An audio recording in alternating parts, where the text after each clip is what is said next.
Several vertical fabric panels or curtains in varying shades of pale green, white, and tan hang side by side, creating a simple backdrop.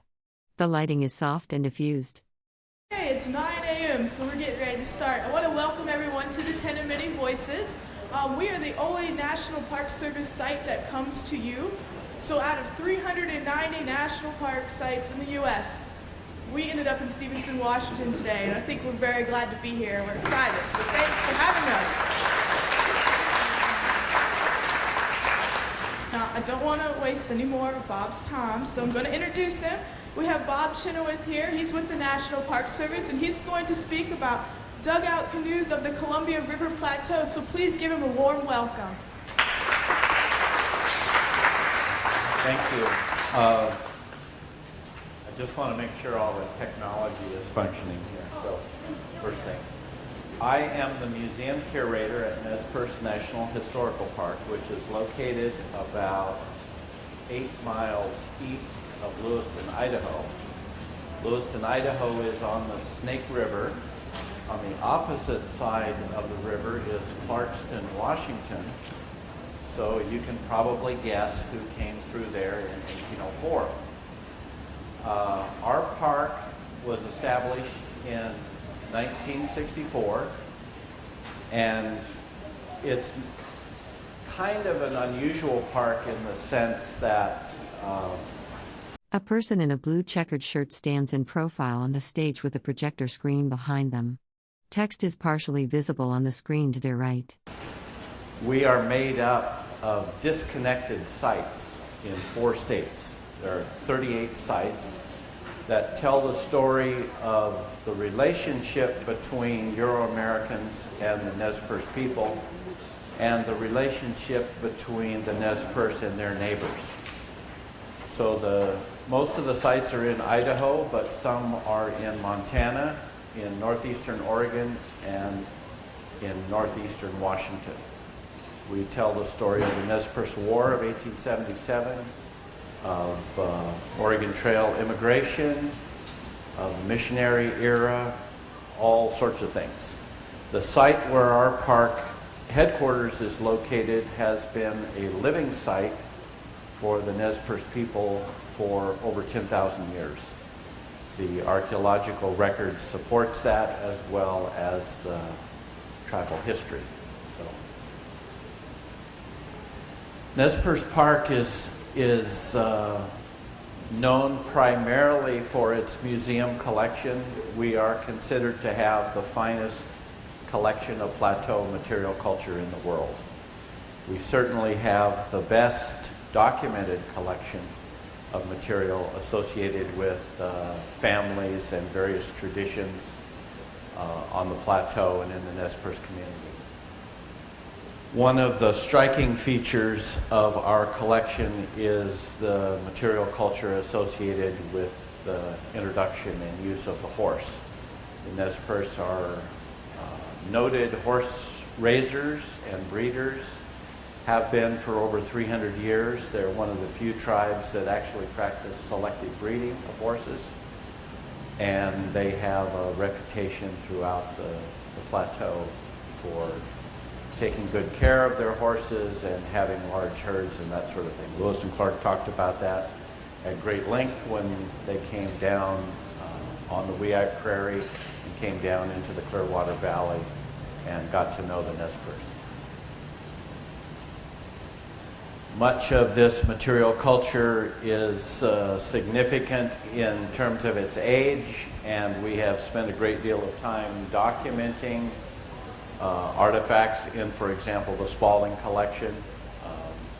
I don't know if most of you are from around here. You may remember in 1995 the tribe organized a huge national fundraising effort to bring this collection back from Ohio.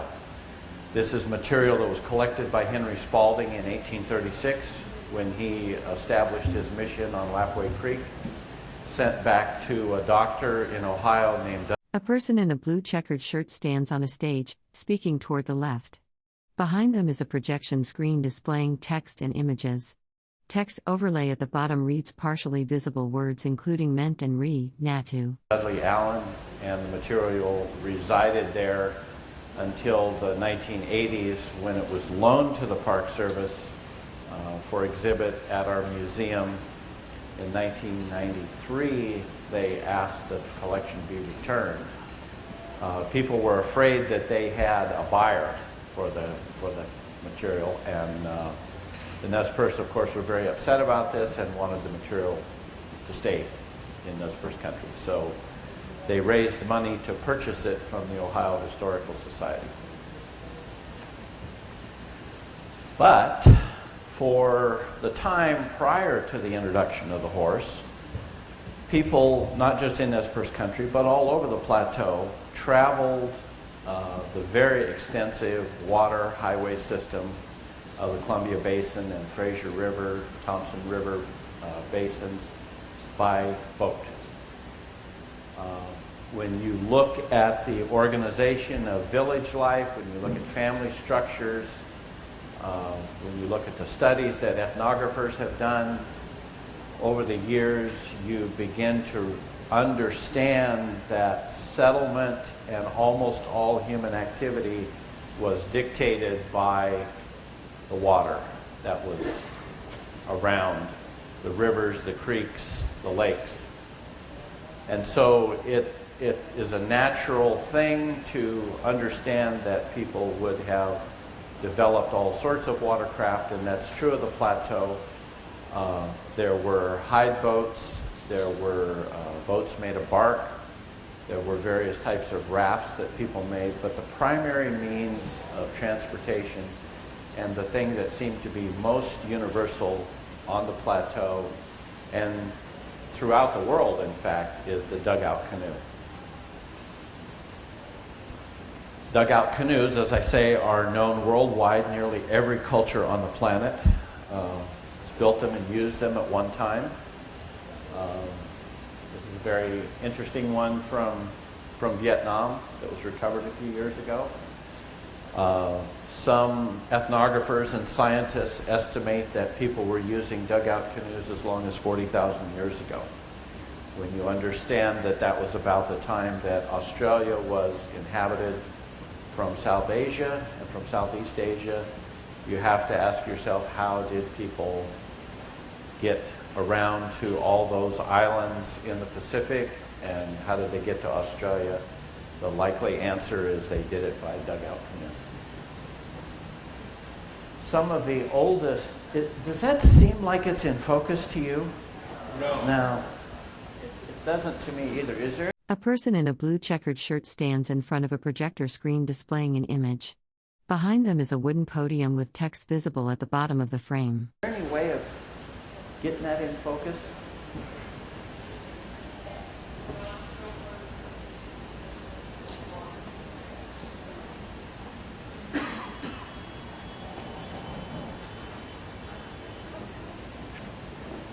We're going to be able to think that's a cable problem right now. I think that's a cable problem from the computer, feed problem. We'll have to fix it when we're done. Are we stuck with it? Yeah, for now.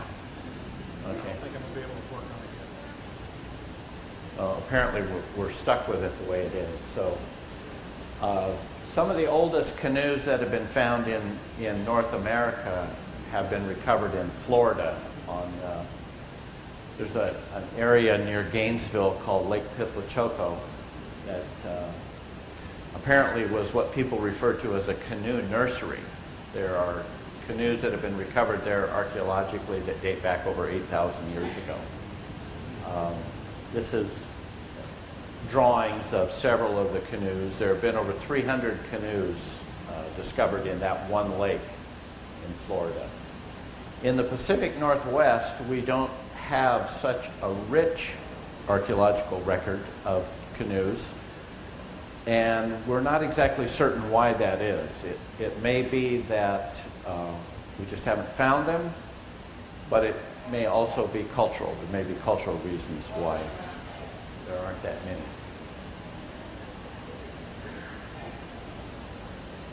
I was talking a little bit ago about the river network.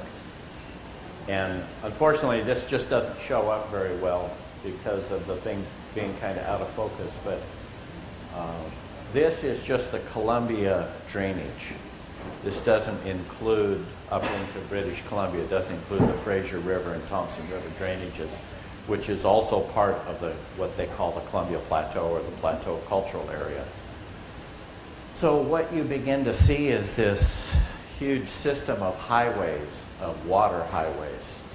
And as I mentioned, the canoes were the Chevys, the SUVs, whatever. It's what people use not only to move up and down the rivers, but it's what people use to cross rivers, and people use canoes to trade and to visit with relatives, to go to places where they would then go and hunt and gather in different areas in their seasonal round. I want to talk a little bit about the canoe collection that we have. A person in a blue checkered shirt stands in profile, speaking with hand gestures. Behind them is a projection screen displaying images. Text at the bottom reads Art Menture, M. Because this is kind of what got me started in investigating dugout canoes on the plateau. We own 4 canoes. Actually, we own 3, and the Nez Perce tribe owns 1, and we know of 2 others. One was just recently discovered. These canoes have, these first 2 canoes that I'm going to show you have a fairly long history, not only in terms of the park, but in terms of the area. There are affidavits associated with these 2 canoes, 5047 and 5048 in our museum collection, that date one of them to about the time of Lewis and Clark and date the other one to the 1830s because it was made specifically for the missionary Henry Spalding that came in 1836.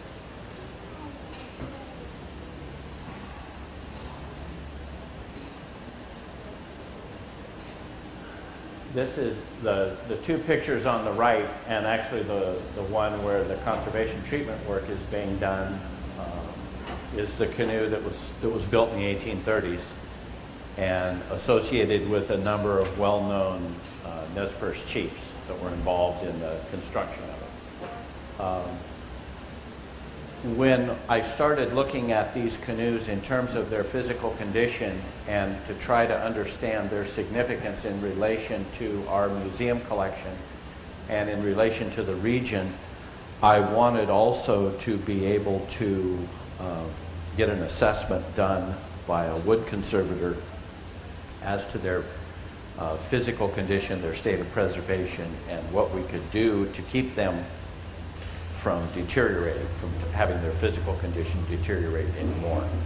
So we were able to get a grant through the Park Service, through the ethnography program, to fund the assessment, the treatment work, and research to try to understand the significance of our particular collection of 4 canoes. What that did in a nutshell was it took me around the plateau, down in the Willamette Valley, up in the Okanagan Valley in British Columbia, over into Montana, southern Idaho, any area where I might find canoes that were made by plateau people. So far, I have found about 42 canoes in different museums and cultural centers and visitor centers around the Pacific Northwest. And what I do with those is... A person in a blue checkered shirt stands facing a projection screen displaying text that reads during treatment at NA 2001. They are positioned in front of the screen, appearing to be giving a presentation. I make scale drawings of them. I measure them and make drawings of them and photograph them and try to gather whatever curatorial information they have that talks about the history of them or who made them or the provenience or whatever. This is Another of the canoes that's in our collection, this canoe is actually owned by the Nez Perce tribe. It was given to them in the 1980s. It was originally located in this field in the upper right in the 1960s when they were doing archaeology along the Snake River in preparation for the construction of Lower Monumental Dam. And the archaeologists would walk by it every day, and they finally talked to the landowner. The landowner agreed to give it to the Museum of Native American Culture at Gonzaga University in Spokane, and when that closed down in the 80s, it was given to what's now called the MAC, Museum of Art and Culture in Spokane. But the MAC didn't want this because it was a 30-foot long hunk of wood, and they didn't really have any place to put it and didn't know what they were going to do with it. So because it was collected off Nez Perce land, originally they offered it to the tribe. The tribe took it, and our maintenance division went up with the tribe and crated it up and brought it down to the park. And so this is the same canoe undergoing treatment work in 2001.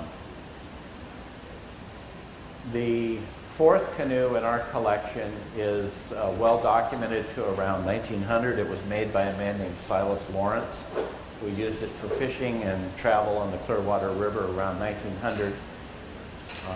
You can see from this picture in the lower right why I was beginning to be concerned about the physical condition of the canoes. There was starting to be splitting and material loss, and I figured if this collection was worth anything, then we had to take some kind of action to stop this material loss. This is a very interesting story. This is a canoe that's located in Helena, Montana. It's owned by the Montana Historical Society. It was made by the half-brother of Chief Joseph, Ollicott, who was killed in the 1877 war. And Ollicott and Joseph had family in the Kalispell area of western Montana, and it was made for the... A person in a blue checkered shirt stands in profile on a small stage, gesturing with one hand while speaking. Behind them is a projection screen and a dark horizontal panel with yellow text reading agriculture. The family relatives to use there as a ferry prior to 1877. We also have one of only two toy canoes that I know of from the Plateau. Now, I want to make it clear that when I talk about the Plateau, I'm not talking about the Northwest Coast. This is a whole different ball game than Northwest Coast canoe culture, because that culture on the Northwest Coast is, as most of you are probably aware, is alive and well. People are making and using canoes, traveling on the rivers, but in the Plateau, that's essentially not the case. The canoe culture has pretty much died out. There aren't too many people around anymore that know how to make canoes, but there is interest, and I think part of that interest has been sparked by the activity on the coast, but also up in British Columbia to revive canoe making and canoe use and to get a better understanding of how important this was in the culture of the people on the Plateau. And as I say, we have one of the toy canoes. This is the one we have, and I know of one other one that's in the museum in Victoria, British Columbia. But it's a Shuswap canoe. It's a Shuswap toy.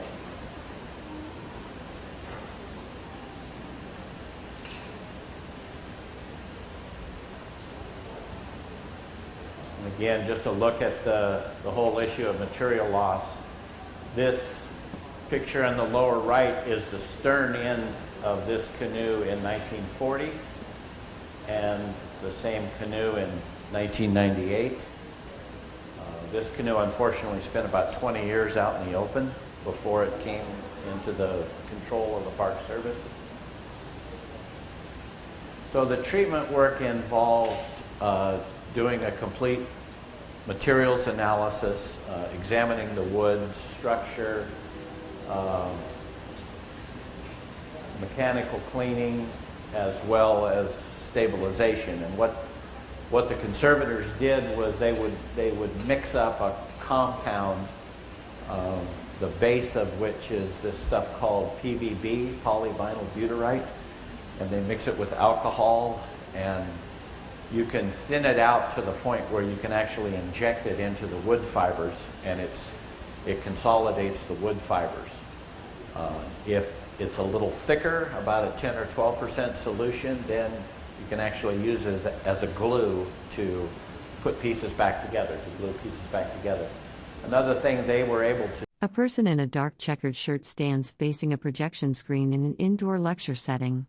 They appear to be giving a presentation or demonstration. do was to build these different kinds of structures to support the canoes, to keep them from losing their shape anymore that they already had. And if you had sections, like on the right there, you can see where that piece of the gunnel is split.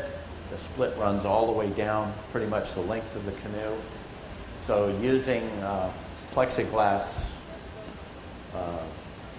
little fittings and bulkheads, you can keep all that material in place so that people can see what the thing looks like, what the shape is, and to preserve the shape. There's very little effort at trying to restore, in other words, put things back the way they were. Another aspect of the research that I've been doing involves historic images. Now, obviously, you're only going to be able to go to a certain point when you're dealing with photography. But one of the interesting things that I've found is that canoes in our particular area were used as late as the 1960s for fishing. These are all photographs taken around the area of our park and are in the historic image collection at our park. So this is, I'm going to just take you on a kind of quick little trip around the plateau from a canoe point of view. As I mentioned, I've been down as far south as Klamath Country, all the way down to the Nevada border, Idaho, most of Washington, the better part of British Columbia, looking at canoes. Most of the canoes that I've found are in some type of cultural center setting, either in a museum or a tribal visitor center or something like that. So all these pictures you see will be mostly indoors. The first stop in relation to where we are is Wanapum country.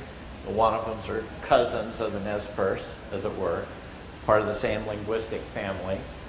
If you go up to the Dalles, up the river a little ways, you can see this canoe on the left. It's the second largest canoe that I've looked at and documented. It's a little over 33 feet long. And the one on the right is at Wanapum Dam Visitor Center. We know who the makers are. A person in a blue checkered shirt stands in profile facing left in an indoor presentation space. Behind them is a projection screen displaying an architectural image, with text visible at the bottom reading agriculture in deaf. Both of those canoes. There are quite a few canoe families among the Wanapum. People still interested in making canoes. The last time we know of people using canoes on that stretch of the Columbia was in the 1950s.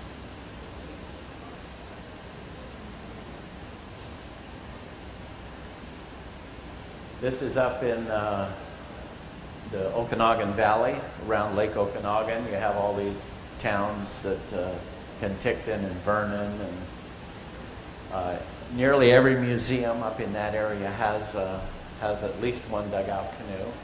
These are mostly Shuswap made canoes from farther north, but also the Okinawans are making canoes as well. These tend to have a fairly clear cutwater. They tend to be a little thicker. Sometimes they have flared sides. They were used in rivers as well as on the lakes. So that accounts to some degree for their shape. A little closer down, up in Coeur d'Alene country, this is a canoe that was collected off of Wolf Creek in the 1940s. Some ethnographers suggested that the Coeur d'Alenes did not even make dugout canoes, but we know that from their own accounts that's not the case. One thing about ethnographies that I learned is you have to pay close attention to who the ethnographer spoke to when they were getting information about the particular culture that they were dealing with. If you talk to somebody who wasn't involved in a particular kind of activity, they would tell you sometimes that people didn't do it or that they didn't know anything about it. The ethnographer would often conclude then that, oh, those people didn't do that. But that's almost never the case. This is one of the archaeological canoes that I was able to see. The Canadian government, the British Columbia government, did what they call the boundary survey in the 1970s. They did archaeological surveys all along the border with the U.S. and Canada, and they found a canoe beaching site that had been submerged, where there were roller logs and about a half a dozen canoes that were in a little inlet of the river, the Kettle River, and they had been submerged when that section of the river was inundated when they finished building Chief Joseph Dam up in northern Washington. A person wearing a blue checkered shirt stands facing a projection screen in an indoor presentation space. They are viewing what appears to be an architectural or structural diagram projected on the wall above. Unfortunately, this canoe, when it was put up, it's actually on display on top of an exhibit cabinet. And when they brought the canoe in, the guys that had to get it up on top of the cabinet, there were just two of them working there that day, and they decided that they couldn't lift it, just the two of them. So what they did was they cut it in half and lifted each half. When I was examining it, it was the curator of the museum walked by, and I asked her why the canoe had been cut in half, and her jaw dropped and her eyes got as big as $50, and she said, "It's cut in half." And so she climbed up on the ladder with me and saw that it had been cut in half. It's unfortunate that that's what happened, but at the same time, it allowed me to get really good measurements to get the cross-section of that canoe. So there's always a silver lining in every cloud. This is a canoe this is a very nice story. This canoe was in the Schaefer Museum in Winthrop, Washington for a number of years, and when I went up to look at it and document it, I talked to the museum about, I said, you know, the Meto people are still around. They're on the Colville Reservation. I said, why don't you give this back to them?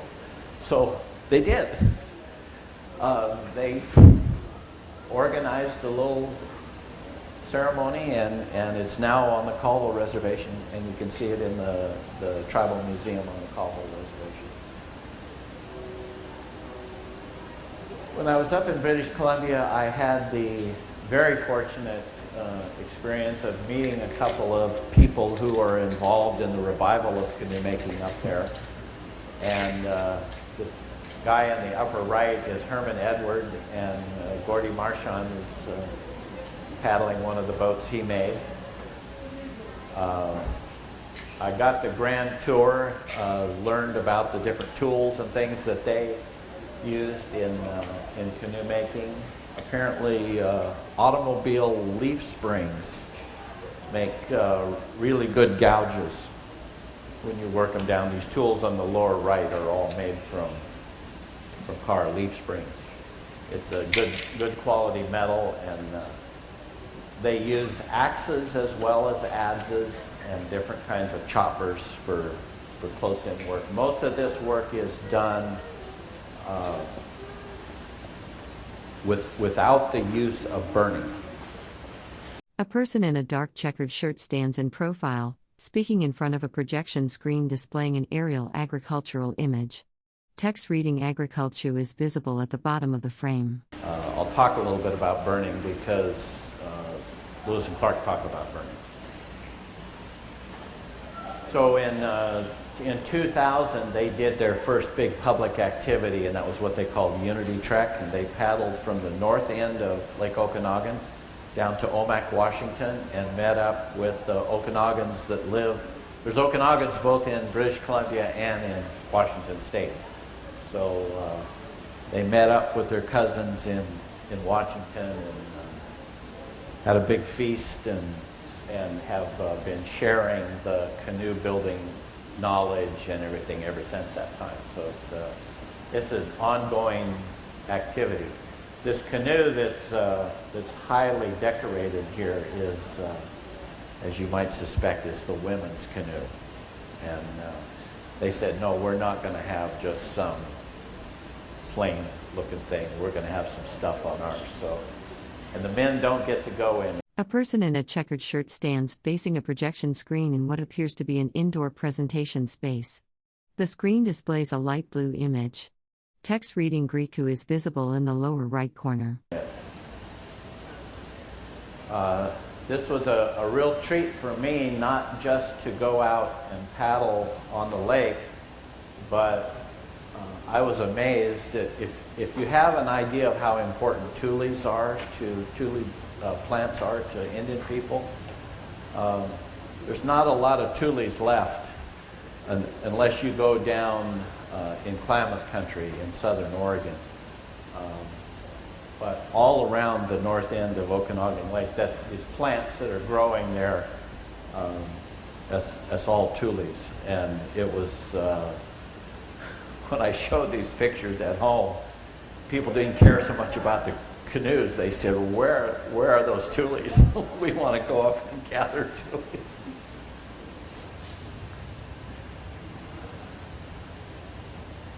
When Lewis and Clark came through Nez Perce country in 1805, they stopped at the confluence of the Clearwater River and the North Fork of the Clearwater.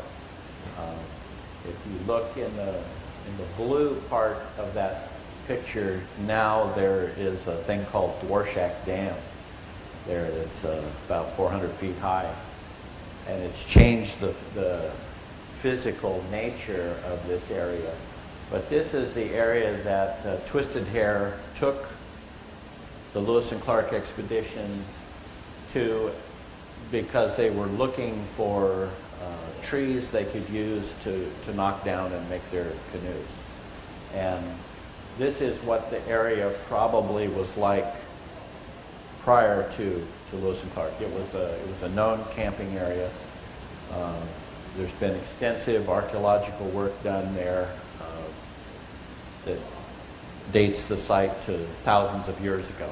So it was a well-known place on the river for fishing and for boat building. This is a painting by Nakia Williamson, who's a tribal member. Earlier I showed you some of the sketches that he'd done doing research on horse gear.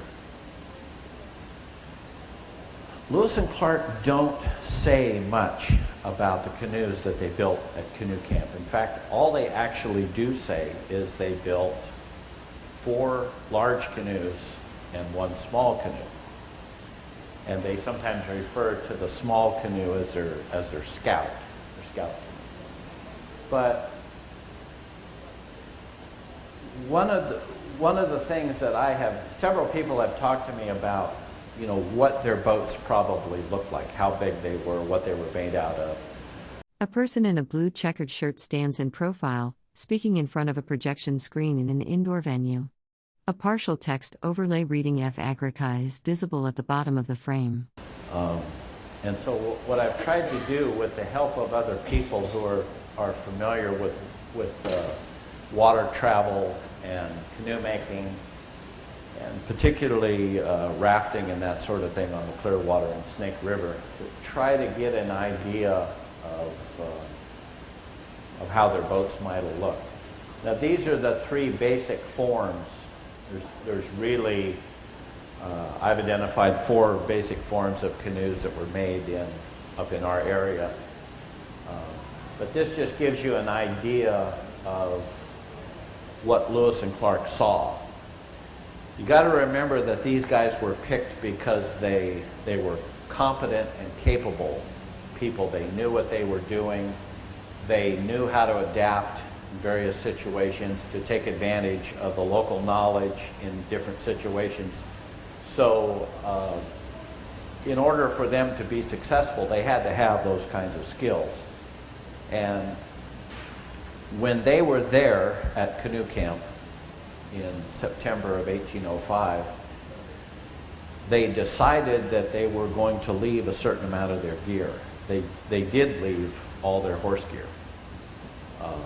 Twisted Hair's band took care of their horses and their horse equipment for them, saddles and that sort of thing. They also understood at this point, because they talked a great deal with the Indians, the Nez Perce knew the river all the way down to the ocean. They had traveled it many times. They regularly came to Celilo.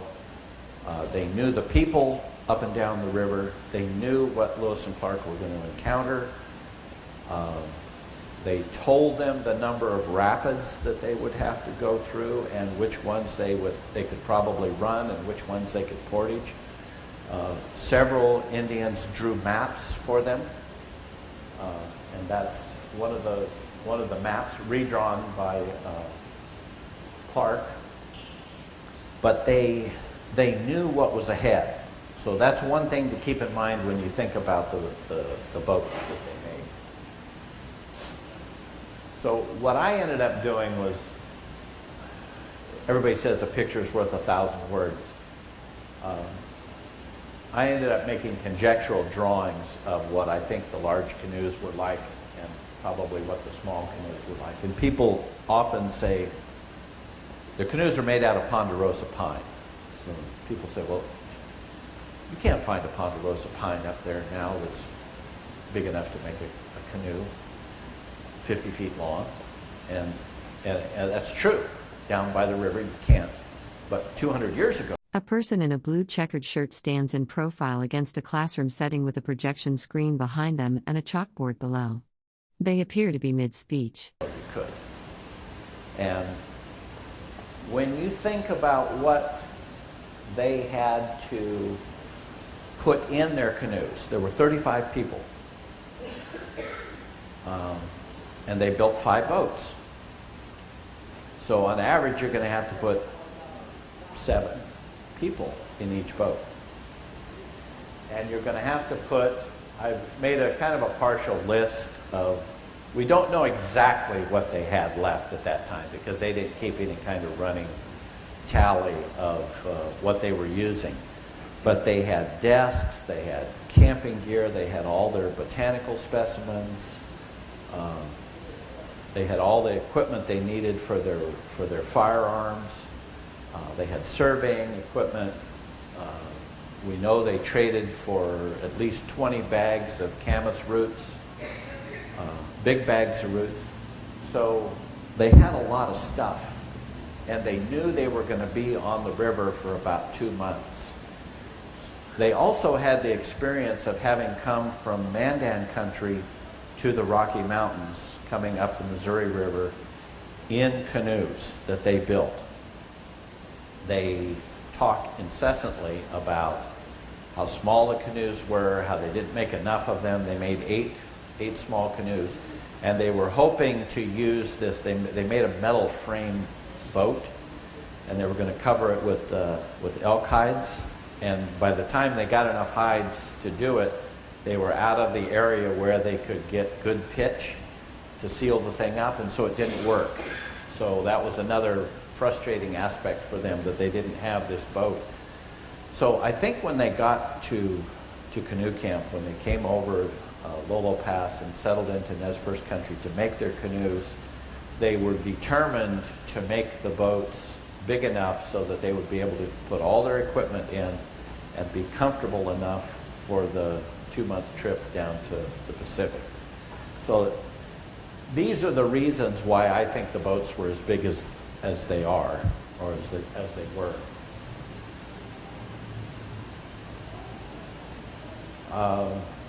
This is a canoe probably about 25 or 30 feet long. This was taken on the Upper Columbia. These are Yakima guys. This canoe is loaded with stuff, and you see where this fellow's sitting. You saw in that one picture of the Wanapum canoes. You see where the guy is sitting in the stern of the boat. Canoes on the Plateau in general were made to be paddled by one person from the stern. A person in a dark checkered shirt stands in profile, viewing a projected image of water on a screen behind them. They appear to be giving a presentation in an indoor venue with wooden paneling. And one of the ways you can always tell Indian-made canoes is the physical characteristics of their construction. And in a nutshell, what people did was they'd knock a tree down. The top end of the tree would always be the stern of the boat. The lower end would be the bow. The specific gravity of the wood is such that if you take, say, a 40-foot log, it's going to be heavier on one end than the other. Okay, you want that heavy end to be the bow because somebody's going to be in the stern paddling the boat. So then when you loaded the boat to travel, if it was just one person, you loaded the boat from the center out to the ends. That way the boat was always balanced. And the Nez Perce say that if the boat was well made, it didn't matter whether you were going upriver or downriver. It was just as easy to handle. So when you start putting more people in the boat, you're doing the same thing. You're balancing the load and you're balancing the people. The other characteristic of Indian-made canoes is that they understood about the structure of the tree. The center pith of the tree is not very stable. But the wood just to the outside of that is the strongest wood, so that's what you want to be the floor of the canoe and the lower edges of the sides. So when you look at canoes from the end, you can see whether or not that center section is there in relation to the floor. I don't know if this makes any sense or not, but the problem you always had, once you carved out all that soft wood from the middle and had your firm floor, was the ends. So people used various techniques to solve the problem of the wood deteriorating on the ends. But when you look at the pictures of old canoes and you see that there's material loss and damage, those pictures I showed you, it's almost always on the ends where you had to retain that pith wood from the center of the tree. So these guys get in their Nez Perce style canoes, their Plateau style canoes, and they start paddling down the river. Things are going really great until they start to get to where the Columbia, past where the Snake and the Columbia come together, and the river starts to get a little wider, and you've got gorge winds, and you've got chop and all that. A person in a blue checkered shirt stands speaking in front of a projection screen showing a landscape with water and boats. Text visible at bottom reads DEP and Agricult. That sort of thing that you can see out on the river any day. And then these guys they're up against the Washington bank of the river, kind of creeping down, taking it easy. They realize that their boats aren't the best design for that section of the river. The difference between the Nez Perce canoes with their straight sides for the most part, and then you start to get down into Wampum country and the sides are flared just a little bit, they're dealing with the river conditions there. That design is a function of the river conditions that they have to deal with. And when they get down to Celilo and they do this one portage and they come up over the rocks, and Clark sees this canoe that he describes as having a pointed in and flared sides, this is what he's talking about. And they took one look at this and they knew that they wanted these boats. They wanted to have these boats because these boats were ideal for the conditions of the lower Columbia. And as we all know, these boats are also ideal for going out in the ocean. That's what they're made for. So this is the so-called Chinook style cedar canoe with flared sides. This particular one, this is one of the boats that I documented. This is in the Oregon Historical Society collection in Portland, and it's a Quinault-made canoe. But I documented it because it was used its entire life on the lower Columbia. But it has those familiar characteristics of lower Columbia boats. And you see what they did. These guys were not artists, by the way. But they illustrated these boats because I think they were so unusual. It was something that they had never seen before. They were very complimentary of the skills that the people had in being able to use these boats on the lower Columbia, regardless of the weather conditions. I've only got 5 minutes left, so I'm going to go kind of fast. This canoe is in Walport right now, but it's exactly like a canoe that they described when they were in that area where Portland Airport is now. They came onto an island where there were a lot of plank houses, and they describe 100 boats up on the shore behind the houses. And a person in a dark checkered shirt stands in profile, speaking toward the left side of the frame. Behind them is a projection screen and a wooden surface with partial text reading of agriculture visible at the bottom. This is what they're describing. This is a kind of boat that people use to gather wapato. And it was used mostly by women. But if you want to see this boat, you have to go down to Walport, because that's where it is. Don't ask me why. This one is in the Columbia River Maritime Museum. It's a Cathlamet canoe. Probably very similar, but maybe smaller than what Lewis and Clark purchased from the Cathlamet's on their return trip. These are pictures again up in Nez Perce country, historic images of canoes. This guy on the lower right is eel fishing. He's got himself an eel in his dip net there. Things are still being found. This was in 2004. Some scuba divers, and don't ask me why these guys were in Lake Pend Oreille on New Year's Day scuba diving, but that's what they were doing. And they found this boat.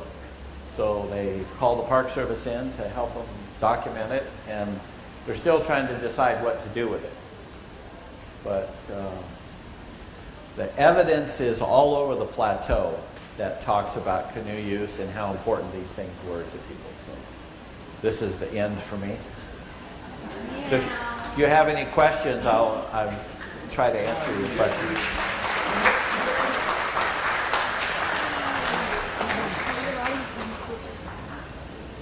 Yeah, we could take maybe 1 or 2 questions, but let's do it. If you want to look at some of the drawings, I have some of the drawings up here that I've made. I have about 25 you of didn't them. talk about the macaw and their canoes. I didn't talk about the macaws because I was talking about the plateau.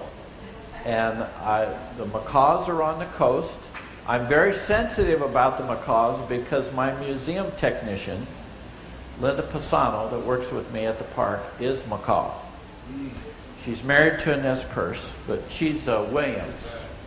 She's a Williams. And so I pay pretty close attention to what the macaws do. I've been out to Neah Bay several times. And, yeah. Okay, well, I think, yeah, you could do one. I apologize, I got here late, and if you've already talked about this, please forgive. But several times in the journals they refer to pulling over to dry out the canoes and to pitch them, and I'm not quite sure I understand what the difficulty is, especially it seems like down in the Cathlamet area or Longview area they had. A person in a blue checkered shirt stands on a stage facing left, with a projector screen visible behind them displaying text that includes by Ben Chenoweth and partial words suggesting an agricultural or educational topic. To pull over to make their canoes water-worthy once again. Can you give a little bit of insight to that? Well, a lot of times when canoes are made, the trees are taken down and then they're allowed to set for a while to kind of cure. And then the boats are made. But what Lewis and Clark did was when they cut the trees, and within 10 days they had all 5 of their canoes made. So I think what was going on was the wood was splitting in places, and they were using pitch mixes to make repairs, to seal the cracks. Okay. Well, we're about out of time, so you're going to have to grab Bob in the back of the tent if you have more questions for him. But let's give him a round of applause and thank you for coming today. A person stands on a stage beside a projection screen displaying a list of U.S. federal agencies and departments. They are gesturing with one hand while speaking. Empty chairs are visible in the foreground. Thanks.